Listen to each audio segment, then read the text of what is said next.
Donc, je suis Marie-Elisabeth Fémonville, je suis de formation médecin anesthésiste et je travaille actuellement surtout à l'hôpital universitaire de Liège comme algologue, c'est-à-dire quelqu'un qui s'occupe des problèmes de douleurs chroniques. Et dans les années 90, j'ai mis au point une technique qui s'appelle l'hypnosédation, c'est-à-dire qu'il y a une technique d'anesthésie qui permet d'utiliser l'hypnose pendant qu'on fait une chirurgie. Et ça permet aux gens de rester éveillés et d'être confortables et ainsi d'éviter l'anesthésie générale.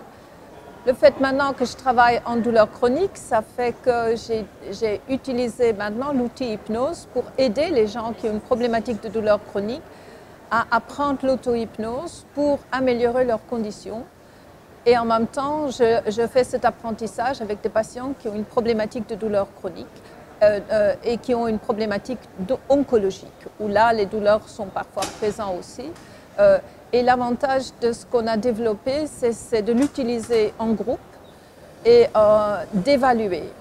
En même temps, j'ai la chance de travailler avec des chercheurs qui, effectivement, analysent le fonctionnement du cerveau. On est toute une équipe au GIGA à Liège, où on travaille ensemble pour mieux comprendre les processus hypnotiques et les états de conscience modifiés.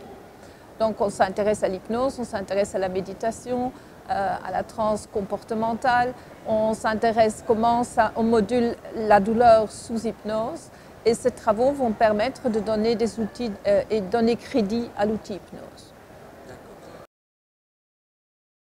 L'anesthésie par hypnose, il faut savoir qu'on utilise l'hypnose, mais en même temps, le chirurgien il fait une anesthésie locale du territoire où on travaille pour aider la personne et nous donnons un tout petit peu de médicaments, c'est-à-dire des médicaments antidouleurs pour les aider. C'est pour ça que la technique s'appelle hypnosédation. Ce n'est pas l'hypnose seule, mais ça nous a permis d'opérer plus de 10 000 patients maintenant avec la technique.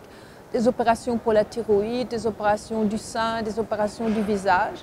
C'est des opérations qu'on fait normalement jamais en laissant les gens uniquement sous anesthésie locale, mais grâce à l'hypnose, on peut effectivement réaliser cela avec la technique d'hypnosédation. Toutes les chirurgies ne sont pas possibles sous hypnosédation, mais un bon nombre de chirurgies sont possibles. Et c'est uniquement faisable si le patient est d'accord de rester conscient en cours de chirurgie. Conscient, mais d'accord de se distraire en utilisant l'hypnose. Il faut donc qu'il soit motivé, il faut qu'il ait confiance dans une équipe qu'il propose et il faut à ce moment-là qu'il collabore avec l'anesthésiste qui lui propose sa technique pour qu'il puisse glisser dans le processus hypnotique. Je suis très contente de rencontrer des gens avec qui échanger, écouter les conférences des autres et voir si on a des pistes de recherche qu'on pourrait encore approfondir, des idées qu'on échange et qui nous permettent d'avancer dans notre compréhension et dans l'utilisation d'un outil de façon très éthique et très adaptée. Voilà, très bien.